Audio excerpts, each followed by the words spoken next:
Alam mo ba na may isang babae sa tradisyonal na damit ang nakikita sa mga gilid ng Bulkang Mayon bago ito sumabog? Hindi ito katang-isip, totoo ang mga nakakita.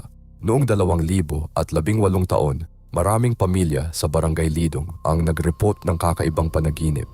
Isang magandang dalaga ang bumisita sa kanilang mga pangarap. Nagbabala na umalis na sila sa lugar. Ilang oras lang pagkatapos, dumating ang opisyal na evacuation order. Ito ang espiritu ni Daragang Magayon. Ang alamat ay nagsasabi na siya ay namatay dahil sa bawal na pag-ibig. Ang kanyang dugo at luha ay naging ang bulkan na kilala natin ngayon. Mga tour guide at turista ay patunay. Nakikita nila ang babae sa puting barot saya na naglalakad sa bundok kapag may warning na. Kahit ang mga siyentipiko sa PIVOLSES ay nakakaranas ng mga hindi maipaliwanag na pangyayari habang nino-monitor nila ang bulkan.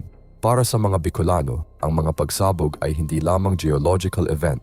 Ito ay emosyon ni Magayon na galit sa pagkakasira ng kalikasan. Hanggang ngayon, nag-iiwan pa rin sila ng mga handog sa mga shrine para sa kanya.